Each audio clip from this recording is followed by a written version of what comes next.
Now let's start with Liverpool after they smashed the British transfer record to sign Alexander Isak from Newcastle in a deal worth £125 million.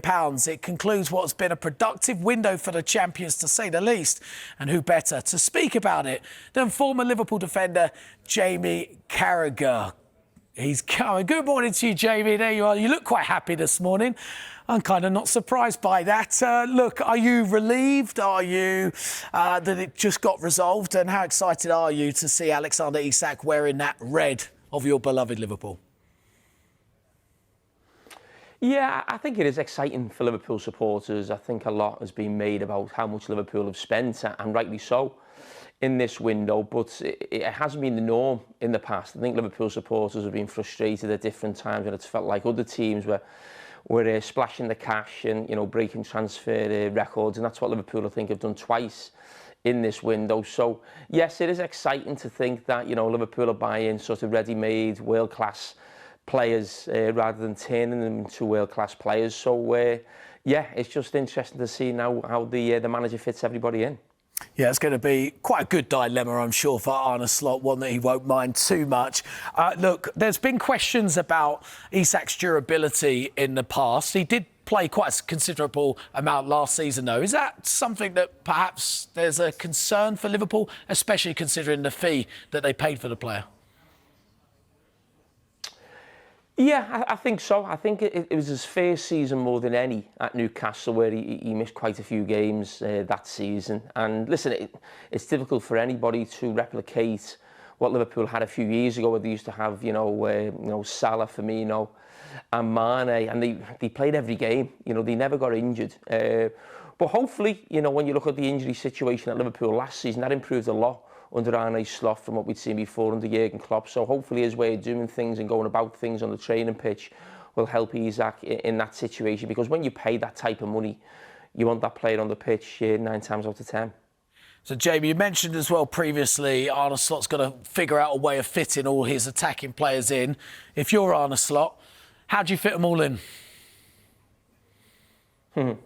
Well, I think Mo Salah plays on the right wing. I think Isak plays centre forward now. I think Florian Wirtz will play in that number 10 position. Then the left wing position is probably up for grabs, I would say, a little bit, with sort of Gakpo, young Rio. Maybe Ekitike can play there as well and can also fill in for Isak. Maybe at times we'll see a front two employed by the manager, because Florian Wirtz can play from the left as well. So I think he's got a lot more options on the left. I think we'll see a lot more rotation in that position than the other front four positions. But as I said, you need a big squad. We know that. You look at what Liverpool have been bringing off the bench in the first 2 or 3 games. They've actually won games from the bench, but they certainly haven't had the quality off the bench that we saw when you think of what Arsenal did at the weekend when they were bringing Odegaard and Eze off the bench. Liverpool don't quite have that strength, but I think bringing Isak in now, obviously it gives them such a greater strength in depth. And Jamie, look, the question that a lot of people are asking, we're still early into the season. Liverpool perhaps favourites already anyway, considering they're Premier League champions. But surely now they must be clear favourites to win the league this season again. Yeah, I think when the champions go and spend, you know, about 400 million in the transfer market, I think it's hard not to make them champions. I think the worrying thing for the opposition is the fact that Liverpool have 9 points out of 9, and I wouldn't say in either of those 3 games Liverpool have looked anywhere near the best, or certainly the Liverpool that we saw last season. So it'll be interesting to see how long it takes to sort of bed in the new players, new system, new way of doing things, if you like. And you know, if Liverpool are doing that and still getting results, that is a big worry for the rest. And look, Jamie, look, we've seen throughout this window there's been different ways that players seem to be pushing moves. Some have dealt with it maybe in a negative way by refusing to play, like Alexander Isak, Johan Wissa, kind of similar circumstance. Marc Guehi on the flip side of that, head down, captained his side, knuckled down, turned up to training all the time. But Marc Guehi didn't get his move. Alexander Isak did get his move. Do you think we're going to start seeing this player power come into fruition a lot more now moving forward? Well, you probably think so, and I hope that doesn't happen. You look at Guehi, who conducted himself fantastically well. Still seems a fan's favourite with the supporters, and the manager speaking really highly of him as well. And he'll probably have to wait maybe till January now or next summer to get that move on, and maybe other players in this position in a year's time will be looking at how Isak and Wissa have gone about it, and maybe feel that gives them the greater opportunity to get out. And that would be a sad day for football, really, because I don't think it's been great the way both players have conducted themselves. And I don't have a problem with anyone wanting to leave a club. Transfers happen; it's part and parcel of the game, and it's understandable that those two players want to move on and play for bigger clubs who give them a better chance of having a better career, or winning more or silverware, or maybe gaining more money. But I just can't help but think that if someone's putting thousands of pounds in your bank account every week, you should be training and you should be playing. But would both those players have got their moves if that was the case? We don't know. Both players have now got what they want, and that we have to move on from that now. It's in the past for both players, and let's see how they both do for Liverpool and Newcastle respectively. Jamie, when you were playing, was there a situation like Alexander Isak, Johan Wissa, that you saw in the changing room? How was you as players deal with that situation if it arose? Yeah, there was probably 2 or 3 instances like that when I was a player at Liverpool. Certainly some as well when I moved on. I think notably with Luis Suarez as well. But players are like supporters; they can forgive really quickly, because when you're playing a game of football, you want the best players on the pitch.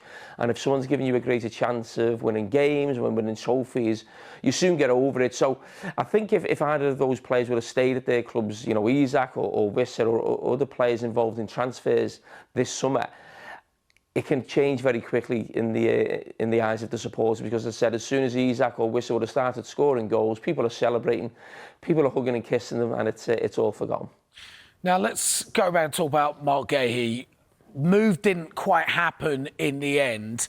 How crucial was it that Liverpool, first of all, kept Joe Gomez to make sure they had more defensive cover at the back? But do you feel like that was an area maybe they'll be disappointed that they didn't quite get that deal over the line at the deadline day?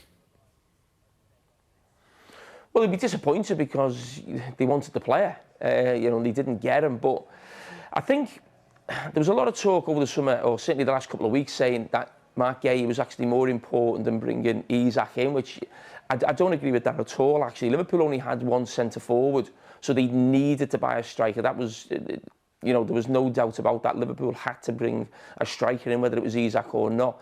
Liverpool have numbers at centre-back. It's just whether they have the quality. Now, what Liverpool have had in the last year, and will have now until at least Christmas, is they don't have real competition for the first choice centre-backs in Canate and Van Dijk. They have 2 backup players in Joe Gomez and young Leone, the Italian lad who's come in. So they definitely have 4 centre-backs. That's what most clubs want. In an emergency, I think Gravenberch could play there as well. And Liverpool will just, I think, get to January and try and resurrect the deal for Marc Guehi. But what Guehi would have done was have 3 centre-backs going for 2 positions and put real competition, certainly for Canate to play alongside Virgil van Dijk. We understand there's a situation right now with Canate's contract. Virgil van Dijk's getting older as well. So Liverpool did need a centre-back, but it wasn't as imperative as getting in a striker. That was far more important, because there's no way Hugo Ekitike could have led the line for Liverpool alone between now and Christmas.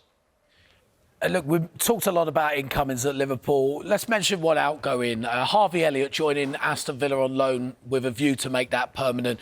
Good move for Harvey Elliott. Was that just a necessary move now to further his career, to give him the game time that he needs to develop?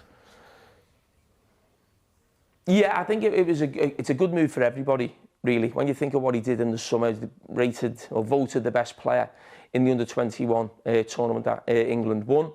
He's got to move to another huge football club. He probably did have to take a little step down from Liverpool. Liverpool are going for the title in the Champions League, and it's very difficult to become a regular in that team when you look at the quality. I mean, the players he's up against, you think it's Mo Salah and Florian Wirtz, really. They're the 2 players in the positions that he likes to play. So it was always going to be difficult for him. He's been a great squad player for Liverpool, always comes on and scores goals. He's been a great sub for Liverpool. But when you've had that role for 3 or 4 years, eventually you have to become a regular. And if it doesn't happen, you have to move on. And I mean, as I said, he's got a great manager in Unai Emery now. The fee, I think, is really good for Aston Villa. I think they play in 12 months' time, 35 million. But I think Liverpool would have wanted more money for Harvey Elliott, but I think they recognise the job that he's done and how loyal he's been to the club in the last 3 or 4 years. You know, not kicking up a fuss, causing trouble at the club because he hasn't been a regular. So they've allowed him to move on for a reasonable fee, and he's going to a great club.